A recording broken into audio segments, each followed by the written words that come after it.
I'm Shane Nyland, and my co host is Blake Musser. And these stories you're about to hear are from Weapons Company, 2nd Battalion, 4th Marines, 1st Marine Division, about the events surrounding and directly from the mouths of the people who were in Ramadi 2004.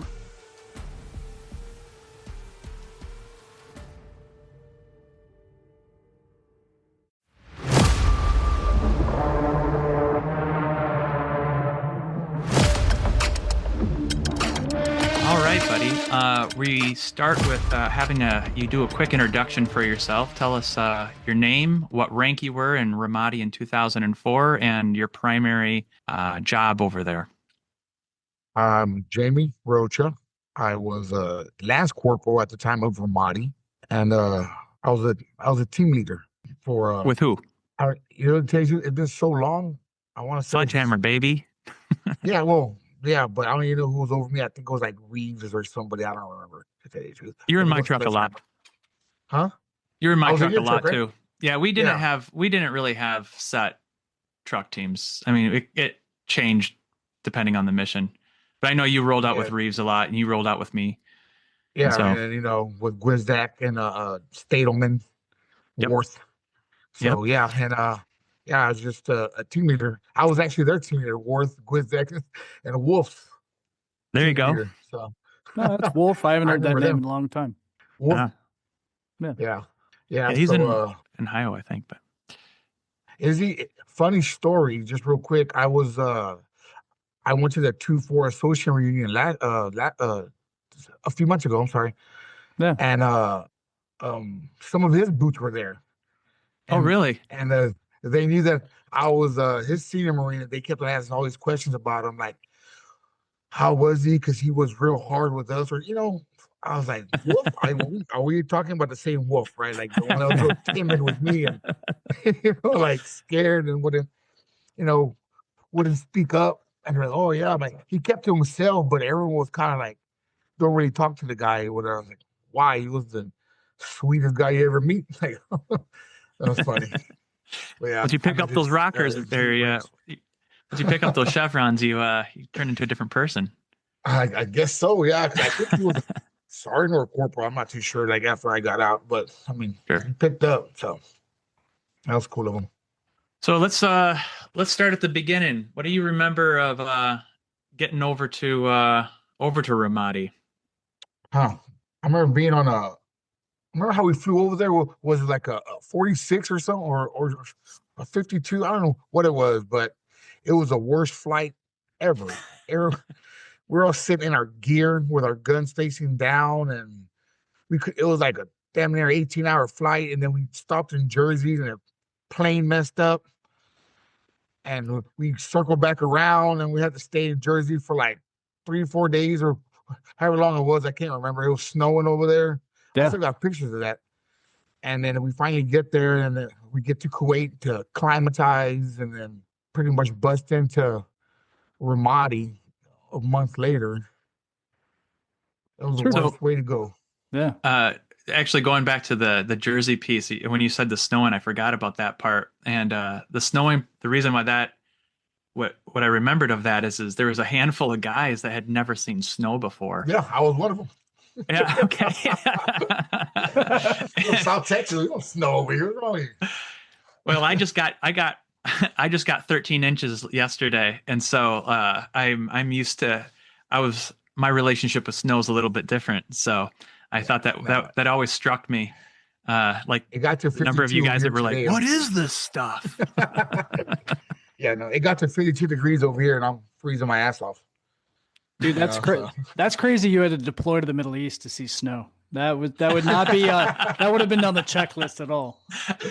Yeah, I know. I mean, and then didn't we stop in I think we stopped somewhere to refuel. I think it was Alaska.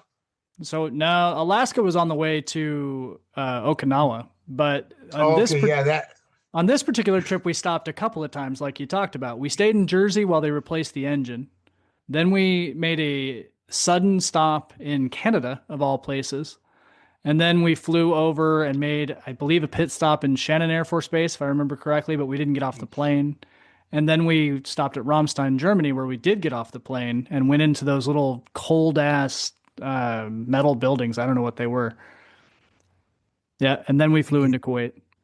You see, it's crazy because I remember this now that you're talking about it, but I don't remember small details. Like I guess it was so long ago, and Yeah.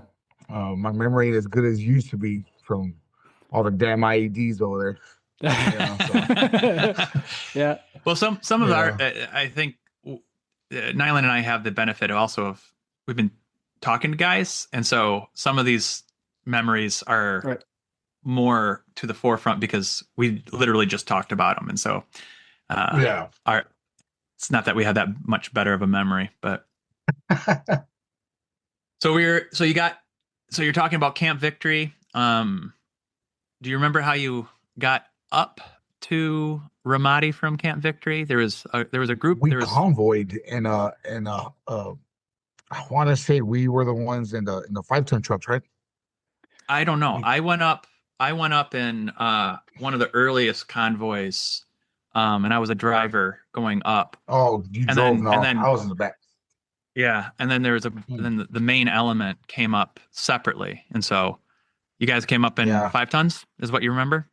Yeah, I remember doing it because I do have a quick video of like everyone loading up on 5 tons and just behind little sandbags, like pretty much gonna do anything besides just nothing, pretty much. But yeah, I remember getting on those and then heading out. I can't remember how long the drive was though. For the life of me, I don't remember how long we were back at those Humvees. But to me, it felt like a damn lifetime. Fuck, felt like hours in the back of that thing. It's more than a day, 2 days probably. Scared, not knowing what was gonna happen. The first time in a country like that don't want us there. Yeah, it's pretty wild. Yeah, it's funny. It's funny how it felt so long because if you went right now and drove a regular standard car down the highway from Kuwait border to Ramadi, it would take you 6.5 hours. It's really not that far. But we drove 40 miles an hour because those 7 tons couldn't drive at 80 miles an hour the whole time. And we stopped in Scania was the name of that place where we refueled and stayed the night. And so it felt like forever. It felt like we were driving, I don't know, all day and all night. Yeah, see, I don't, to tell you the truth, I don't even remember stopping and staying anywhere. Yeah. I just remember just pretty much, it felt like forever in the back of that 7-tonner, and then just getting off and being in a Hurricane Point, and then looking at our hooches and saying, "What the fuck am I going to be, sitting here for? There's no fucking there's damn near there's paper covering on the top of us, the canvas roof." Yeah, there's no roof. I was like, man, we ain't gonna last long here. I was thinking to myself, like, Jesus. Oh well, better start writing them letters, huh? So, but yeah, that's what I remember how we got there. It was to those 7 tons and whatever, and it's like at the time it felt so long, but then like now that I think about it, it felt like I was just there in a blink of an eye, to tell you the truth, because I don't remember stopping. Yeah. That's fair. Yeah, I don't know that we necessarily stayed all the way overnight, but we definitely stayed for a very long time at that refueling point. So, and a lot of guys caught a nap. I obviously didn't because I was wandering around planning shit, but yeah. And so, that's what I could, remember about all that, as far as getting there. Sure. And then we started rolling into some early patrols and stuff like that. You would have been in the back of. I was with Gunny Cook at first. He was my vehicle commander, and I was a driver. And then the first truck. And that was we were first truck, and then you were always second truck. Yes. And that was Warth as the vehicle commander. Yeah. And then you would, because he got hit early on. And that was probably our first, probably, I don't know if you remember any missions prior to that, but what do you remember of when Warth got hit? Oh, it was crazy. I remember almost everything. Like, man, I remember going, Actually, Warth wasn't driving. Staterman was driving. Warth, right. Yeah, was a vehicle Warth was commander. in the passenger seat. Yeah. Me and Reeves were in the back with I don't even know who else. And Gwizdak was the gunner. I don't know why we put Gwizdak as a gunner, but we sure did, right? And I remember going out to Market Square, that market, and it was just fucking packed with people, just packed. I mean, we would have to get down to kind of push them away from the truck and then I remember circling, and then we circled, we did our little patrol, whatever, and then we came back that same route. And when we got back there, I remember there was nothing in sight. No person, no female, no one walking, no nothing. They were just like dead to the world. Like it wasn't even a town. And then I remember we were passing by, and I do remember your truck passing a bike, and then I heard over the radio because I had one of those little headsets, and Yep. and heard over the radio stop as a possible IED or something to that nature. It was something like that. Well, then the way I was sitting, I was facing it kind of like catty corner, and this thing just fucking blows up. Boom, and it hits it hits the end of my truck. So, because I'm sitting in the back of it, and I felt like it blew me out because you remember that scene in Black Hawk Down where he gets hit by like an RPG next to him, and then he's looking up, and the guy's trying to talk to him, and he can't hear him. Yeah. His ears are ringing. He's like bells rung. It felt like it felt like that because I was on the floor, and I was like, "What the fuck?" Right now, I'm like looking around, scared as shit. My heart's pounding because that was our first actual when they attacked us, right? Like personally. And I was like, "What the fuck?" Right? And then Reeves is like, "Hey, get up!" And I'm like, "Dude, my body fucking hurts." Like, but I don't know if I got thrown out of the vehicle or what, right? And then I finally get up, and that's when we hear Warth, and Warth is yelling. He's like, I can't see. So I go over there, and I look at him, and I don't have the fucking heart to tell him, like, man, well, you got no fucking eye. Like, like, because you could see, it wasn't more of blood, it was more pussy. And like, you could tell it looked like his eye got deflated. So, and then he took, well, because when he took off his Oakleys, that's when you could see his whole eye. And it just looked like it was just deflated, like pus, white, and all sorts of shit just coming down.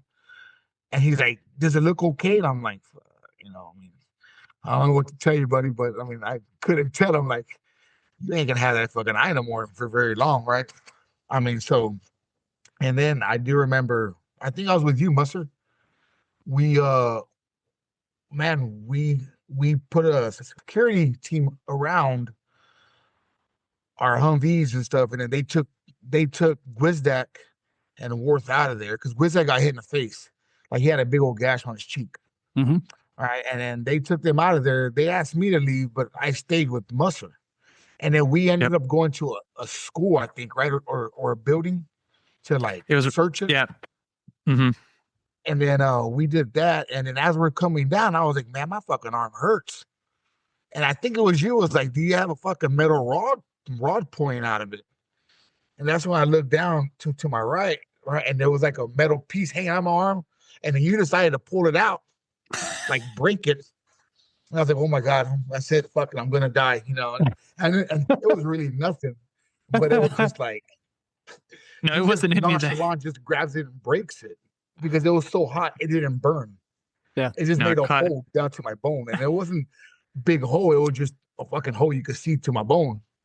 And so, and then after that, it was just like, "Oh my God, Jaime refused medical evacuation." No, bitch. If I knew I was hit, I would have left too. Fuck.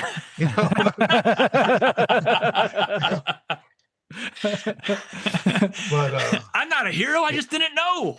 Yeah, but it was just so because you're like, "Oh yeah, look, you got someone sticking out." You just like grabbed it, but you didn't pull it out. You like bent it, and it just broke off because it was so hot. And so that's where I had to go. I think I went to combat outpost, and then they dug like all the rest of the pieces out for me, like with their fucking our makeshift docks and stuff. They started just pulling out small pieces out of there. Yeah, and I was like, "Oh man, I don't want to go back out." But yeah, so, and I always wondered too, like I was like, what if that would have hit a few inches up? It would have hit me right in the throat. Right. I think that would have been a little bit worse. Dude, there's a lot of stuff like that. Yeah. Yeah. Like that would have been a little bit worse. Yeah. Just blood gushing out.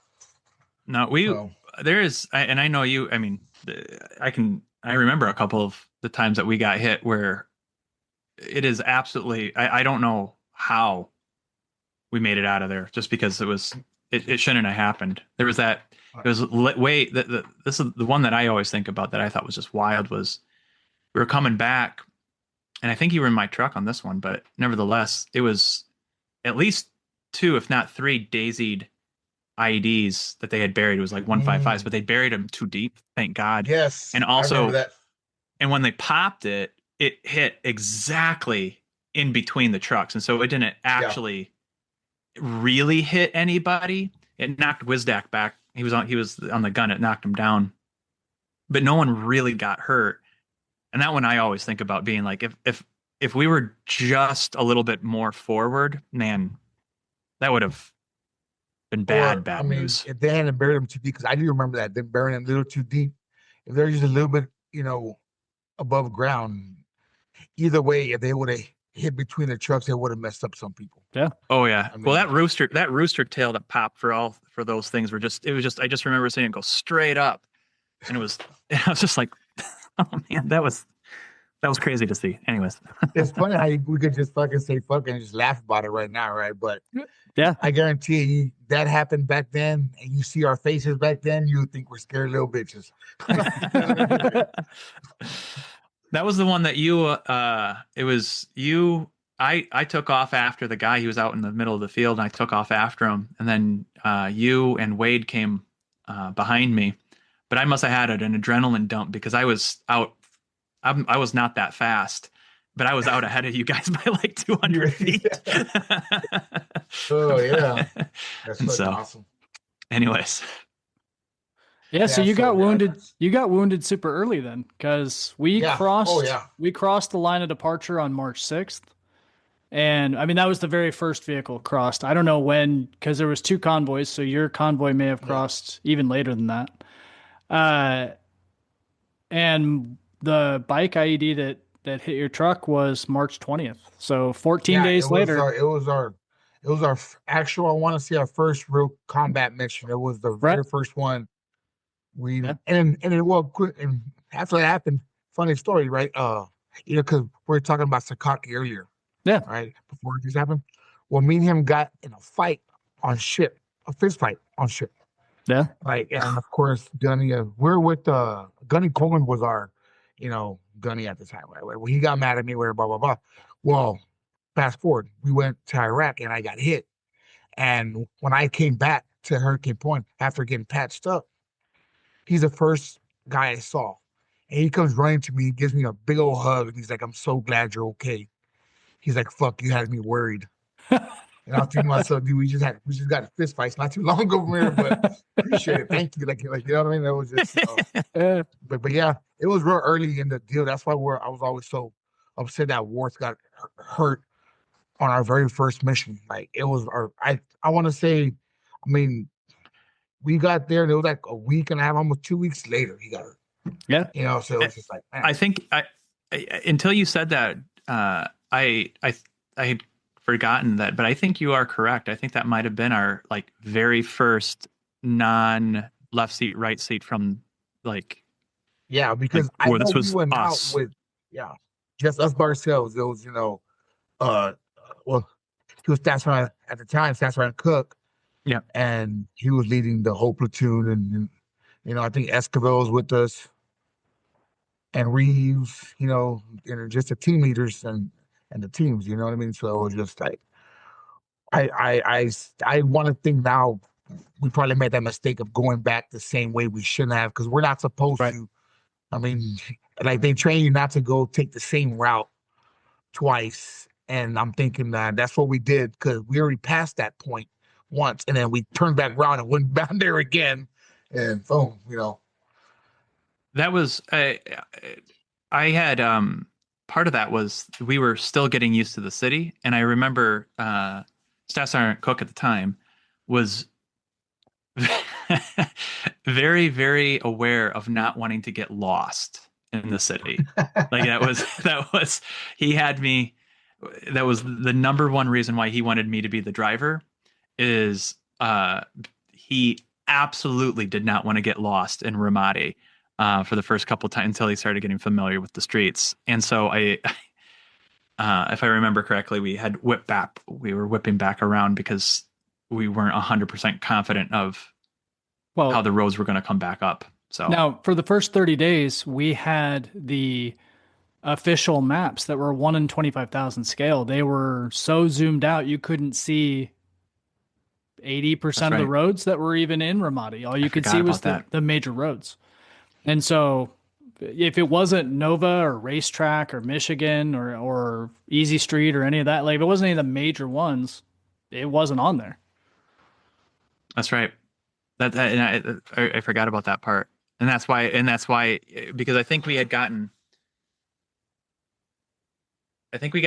called to go back for some reason. Like we were supposed to like link up with something. And that's why we had turned around. I don't remember. Yeah. Yeah. No, we got baptized early. That's for sure.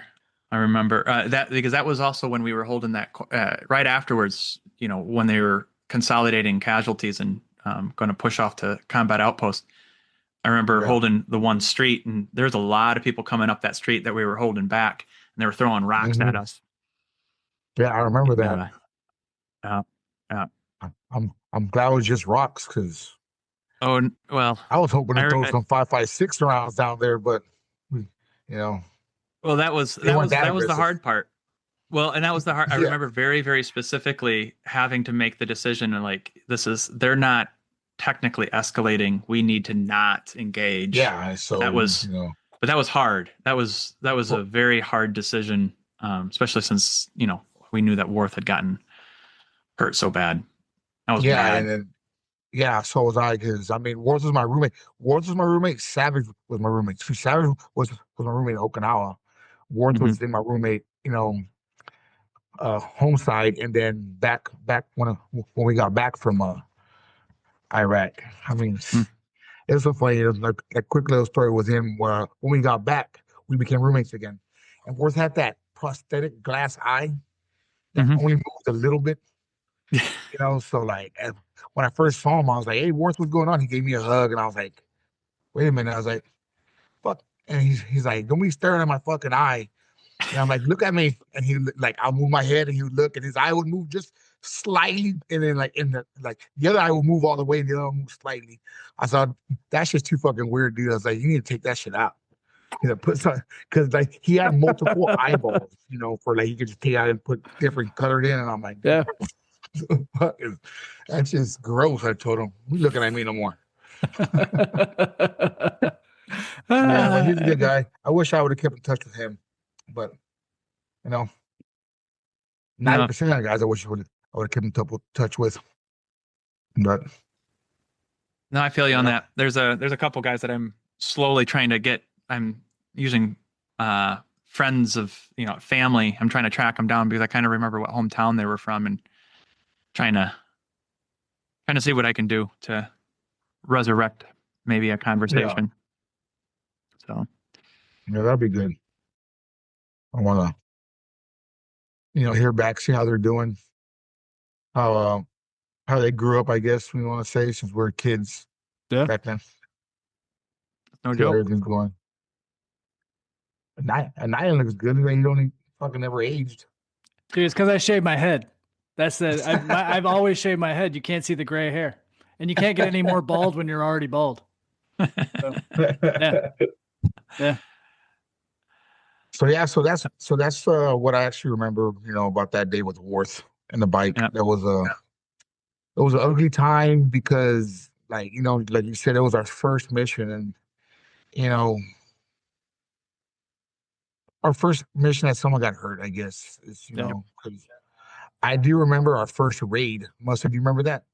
Yeah, I do. Go. You tell the story though. I remember when I remember it was late at night, maybe 2-3 o'clock in the morning. I don't fucking remember, but it was late, and we geared up to take off. Well, we're supposed to they're supposed to ram the fucking gate in, and we're supposed to fucking SWAT break in there and rush in there and be all tactical and badass. fucking everything just went wrong. Like I'm talking about from the fucking moment we left fucking camp to hitting that fence. And then they made so much noise, we might as well just set a fucking bullhorn and be like, hey, we're here. You know, like fucking start shooting at us. Who cares, right?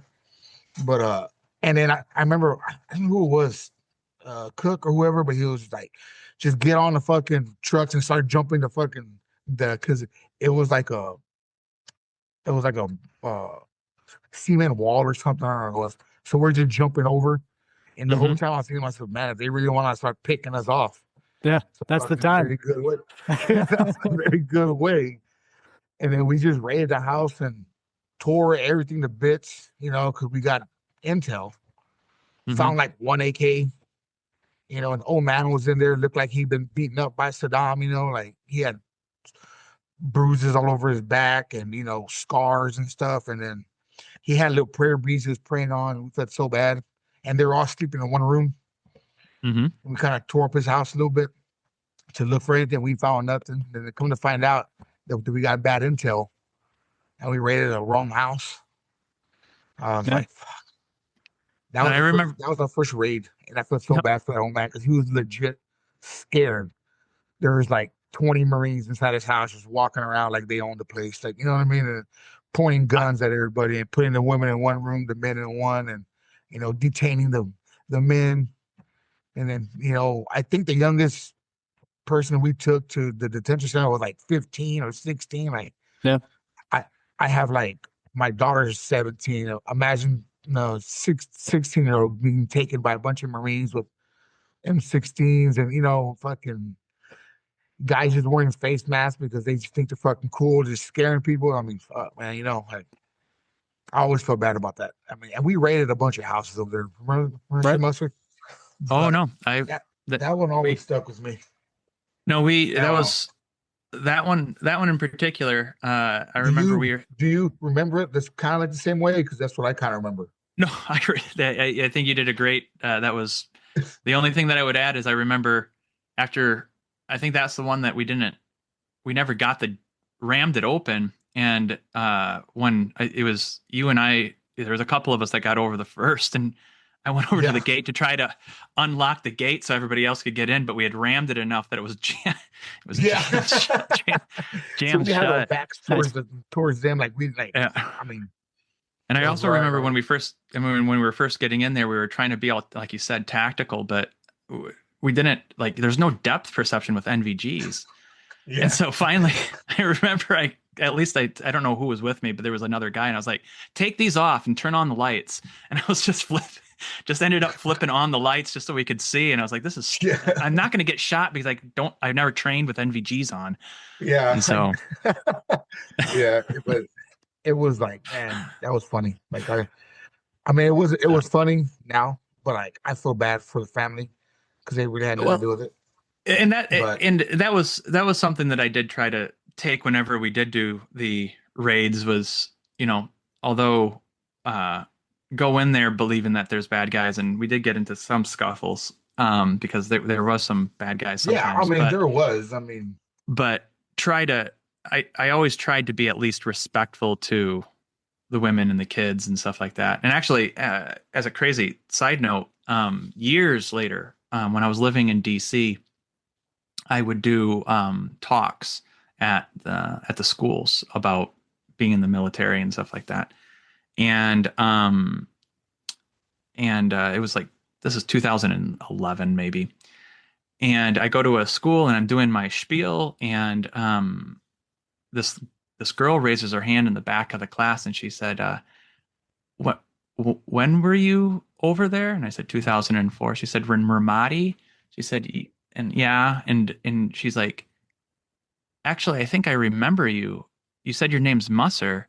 Because I don't know if you remember this, but Musser means Egypt in Arabic. Like, and so, you know, it's kind of a memorable name.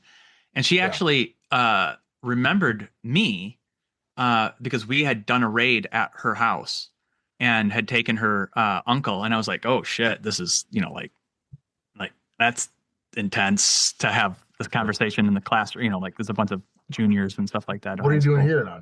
Yeah. Well, no. Well, and that's when, and I was like, are you okay? Is everything fine? And as it turned out, what it was, she said, no, I'm fine. That was scary, but my uncle was a bad guy and he was attacking you guys, and he was there. You guys took him, and now we're refugees because my family turned him over and we had to get taken out. And so she was a refugee because she had they had turned over stuff. Okay. Yeah. So she's fine. Yeah. No, it was that was a little surreal moment. Yeah. That's actually really cool though. I mean, that's I don't think I had talked to anybody that was from every time we raided. I just kept my mouth shut. Well, because I had that damn stuttering fucking more. I stuttered more in Iraq than I did my whole fucking life. We knew what you meant. You didn't remember that? I think we were a night QRF, and we got hit with like rockets or some shit, right? It was like we found like some weird makeshift rocket deal. Yep. It looked like a north side of Nova. Yep.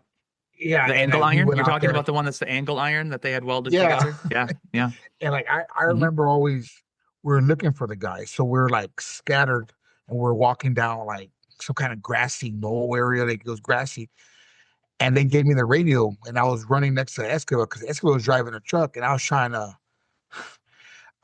to like communicate so he could drive, and I was like kind of jogging next to the truck. We're going very fast, but I kept on stuttering so much that Escalate was like, "You fucking stuttering bitch, give me the goddamn radio and just fuck away from me, blah blah blah." And I'm like, fuck. And like after that, they took away my mic for like a week, like I guess punishment or some crazy shit. So I'm like, what the fuck? Oh man, that was but I remember that one too. We I don't think we caught the guys, but we caught that weird angle iron, that they're shooting at us with or whatever. We if I remember correctly, we didn't capture the guys because they got killed when the North Tower engaged the vehicle. You see, and that's what I kind of remember, but then I don't want to say because I was like, no, I don't know, because we didn't shoot them. We recovered the apparatus that they used to fire the rockets at us, and also found the wires because they had and then the car battery. Yeah. But the North Tower started to engage them, and they jumped in the vehicle, and I think they, if I remember correctly, they took the vehicle out. Yeah. Yeah, I don't remember. But yeah. Yeah, it was Mackenzie and Latham were on the North Bridge post and spotted the rockets hit Blue Diamond, and they had also hit us, but they had just hit Blue Diamond right when Latham and Mackenzie spotted the point of origin, and they lit it up with a 240. And to my knowledge, I know they disabled the truck. I know they killed one person, but I don't know the rest of the story. And Latham told the rest that he had known, and you guys went out and recovered the rocket apparatus and I guess search fields. I didn't know that. But we patrolled the north side of the Euphrates for a while, trying to kick up something more. Yeah. Yeah, it was pretty intense too, because it was nighttime. It sucked at night because MVGs suck. Everything is just flat. You can't be stealthy with MVGs on. This is not saying fucking the Tom Clancy movie, like, you know what I mean? You're not gonna sit there and be stealthy with NVGs. So a lot of us just took them off. Yep. And we're just walking blind ourselves, like whatever we hit, like it is what it is at this point. So yeah, I remember that. Yeah, I remember getting to the point of like, even with especially being the vehicle commander, not running with my NVGs on while we're driving. I felt like I could see better. It was just with my night vision, even with the blackouts on. More than the stupid NVGs. But we just didn't have any of the extra gear that goes with NVGs. We didn't have lasers. We didn't have IR flashlights. We didn't have really any of that shit. Mm-hmm. So we just had moonlight, and then we had most of us had binoculars too. We didn't even have binocular NVGs. I don't know about you, but most of my platoon only had binoculars, which is even worse. I remember having a PET 2 for my NVGs. Oh, nice. But I like like like I said, that's only to shoot at night. You're Right. still not going to be able to walk in them. And who would want to walk and shoot at night with MPGs on? You know what I mean? You're going to trip over and shoot yourself. That's not, Yeah. or shoot somebody else. So you don't want that shit in your conscience. You know what I mean? So it's like, there's no point of having a pet two on your, it's just to look cool, I guess. Fuck, I don't know. I had it on mine, but I never used it. Yeah. I mean, it would have been nice to be able to mark areas of targets and shit like that, but I don't know. I think we had one for our whole platoon. We never used it. Yeah. So that was well, after Warth got wounded, and then you guys, let's see, as far as that raid goes, that was probably, I mean, that was definitely after April. What do you remember of April? Not really much, man, because we didn't go out as much as y'all did. Yeah. Because we were night QRF. Yeah. That's what I remember.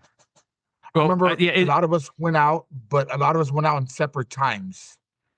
Like, we didn't go out, like how Rainmaker and was you going out at the beginning of the day, y'all stay out all day. We went out in different, times with different people.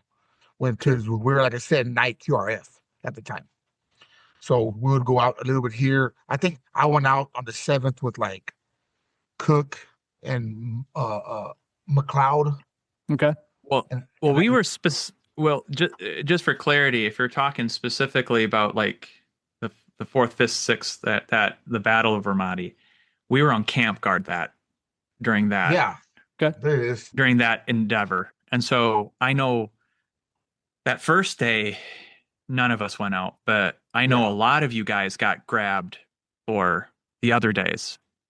Yes. Yeah, that's what I'm saying. Like, I felt uncomfortable because I went out with not my platoon, like not the guys that I know what we trained to do and what we did already being there for a month or so or whatever. You know what I mean? So it was like I went out, bam, and then normally when we went out, it was for like body count. Like, I get to go grab, wounded Marines or whatever, but it was just intense because it's hard to shoot out of a window. You know what I mean? So you're just getting targeted by rooftops and shit. Like, you know what I mean? And it wasn't fun. I mean, I could only imagine the guys who were on the field stuck until, of course, we got there and, helped them out. That was good. Like, I like doing that because I like to help out that way. When we went in there and grabbed people out and brought them back, of course they just ammoed up and went right back out, but whatever. Just to you know what I mean? Sure. We did a lot of raids for the battalion. A lot. 62 of them. Yeah. I remember Ryder had told me that one time. Yep. Yeah, we ended up doing 62 of them. I ended up getting pulled over to do some for the battalion too. So I did it with Golf Company and Fox and stuff like that. But yeah. Actually, when was the mission when we were coming back from combat outpost with Kennedy and Booker? Oh, and we got shot at. Do you remember this, Rocha? When Booker jumped out and gut shot the guy that shot the RPG, and then he went John Wick on Ramadi for a little while then we had to go track down the guy that got gut shot, and I ended up. It wasn't. I remember it because he pulled me and you. Yeah. And we running down this damn alleyway with him because he wouldn't stop. And there was fucking blood everywhere. And he didn't shoot him he shot him in the throat. And then he shot him in the throat. And it did look like one of those fucking Jason Voorhees murder scene where someone gets stabbed or whatever. And there's we found him through the blood trail. Like, he was, I guess that shit was hitting them. He was just like walking around because I remember coming up to it was like 2 double doors, but they were kind of like a garage type looking deal.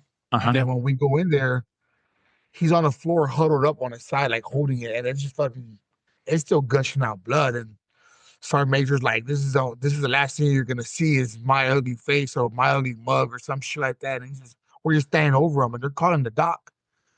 And the doc was like, there's nothing fucking we could do. Like, what do you want me to do about it? I mean, we of course they tried to help, whatever, but then I guess he died because I remember putting him in the back of my vehicle. I think it was your vehicle at the time, or who was it? But he was in the back of it laying down.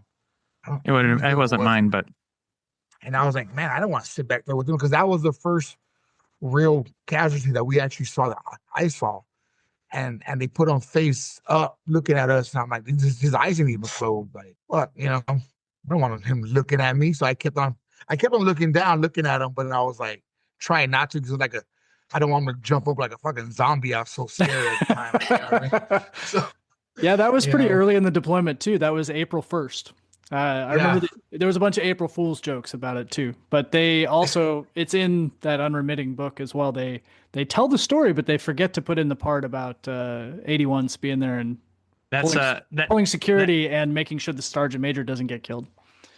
that was yeah. We had to run with him because this dude just ran off by himself. He didn't get fucking, he just took off. And we're like, and then he like turns around and me and Mustard, like, we just ran with them. Like, fuck, I don't know what to do. Like, this dude, and everyone's pulling security while he just ran off. Yep. So we're like, holy shit, we gotta just run with him. We just ran with them. We just took him out. I very specifically remember after we dismounted and saw him running, and you were getting out of I was getting out of the. I was a vehicle commander at that point, and I had gotten out, and you had jumped out of the back of the truck that was in front of me, and that's when I saw Sergeant Major take off, and I just grabbed you, and I was like, "We're following." I was like, "Fuck it!" And I'm yelling. I remember I hit the bike real quick, and I was like, "I don't know where he's going, but I'm going to follow Sergeant Major." Yeah, I remember that. That wasn't the first time we did that though. Remember, I want to say we followed a Cook. Was it Cook that shot someone back in the head? And they took pop shots at us. And Rocco was with us. No. Okay, yeah. Okay, so somebody I can't remember exactly, but I mean, okay. So if I think this is the same one. So this is the one where there were some guys from like Kenya or something like that had come up. I can't remember where it was. Sudan's, Kenya, whatever. It doesn't matter. It was like an all expenses paid trip to get up to like Syria, get some training, and then they got dropped off and they were supposed to go to a safe house. Well, there was like 12 of them, 14 of them or whatever. And this was when there was a curfew, right? And so we come around and we're up by Nova, and we're coming back down and we're going to link up. And there's these 14 guys standing on a street corner, obviously not Iraqi. And we're like, this is past curfew. What's going on? And as we kind of roll up on them, all of a sudden they see us and they all try to take off. Some of them stayed, but a bunch of them took off. And it was you, Cook, Esquivel, and myself took off running after a couple of the guys that ran down the alley. And I remember I posted up. I hit the prone coming around the corner because he came around and I was going to shoot him. And then Esquivel stacked behind me, and then Cook was in the standing, and we all shot at the guy. I have no idea who hit him, but we ran up on that poor bastard, and he got clipped in the back of the head. And he was still alive, and he was in that shit water. Yeah, and just aspirated on that. I remember I flipped him over real quick when I realized that he was breathing that shit. And Gunny left. I think he left with you because I remember I was there with Esquivel with the guy, and we were like, there's nothing I can do for you, man. And I think you guys went back to go get Doc. But that's when but the reason why I remember that story in particular is that when we were debriefing afterwards, we realized that when we took off with Esquivel, myself, and Gunny gone, we had just eliminated basically all of our leadership left, the rest of the platoon. And we're like, we can't go chase people down. We have to send people. We can't have all the leadership running, which was it's a good and a bad thing because, I mean, it's what Kennedy and Booker were doing too. It's what, we had a tendency and an ethos inside of 2-4 of like, the leaders wanted to fight just as much as, like we didn't have any wilting little daisies. And No, we didn't do none of that. I mean, I can name like one, but I'm not going to. You know what I mean? They'll be offered. I won't say nothing until later on. That's what we'll drop. You'll drop names when we're not recording. I appreciate. Yeah, there it is. I appreciate the discretion, friend.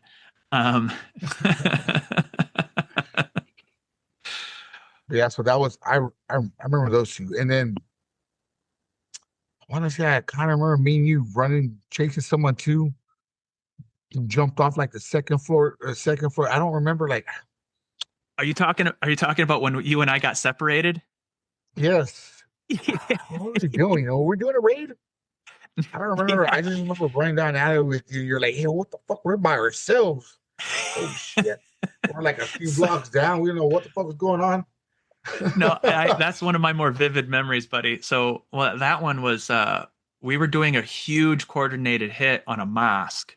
And it was the first big mosque. We talked about it in another episode, but what the short version is we were going to do a major mosque. We brought out a bunch of elements to do this because we were going to actually send some of our interpreters into that mosque.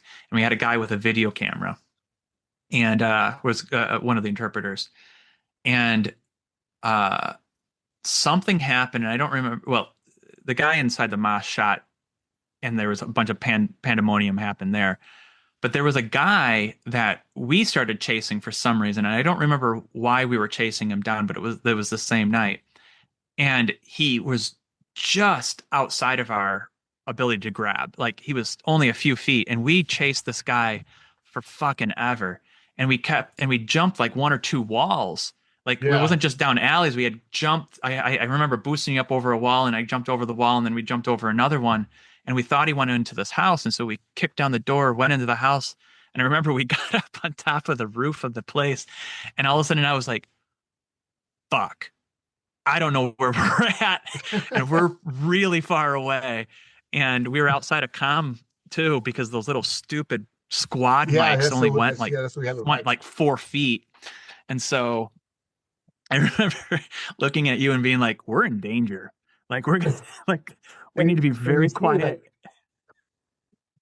I remember most of that, but I'm like, why were we doing that? Like, I don't remember what the fuck. Our adrenaline got up and we were chasing them down. Lost, and then I don't even remember how we got back, to tell you the truth. So, I know they fucking just gave us a ride back. I don't know. Like, I really don't remember. Just be like, hey, we're lost. Could you give us a ride home? Like, I really don't remember that. It's like, I wish I do. I wish I could remember those details like that. But I mean, it's probably better that I don't. So I guess we did, No, I don't remember. I don't remember picking. I remember leaving the house and starting to work our way back. I don't remember exactly getting back, but I definitely remember chasing the dude down and then having that moment of epiphany with you and I standing on that roof, being like, "This is not good. This is not good at all."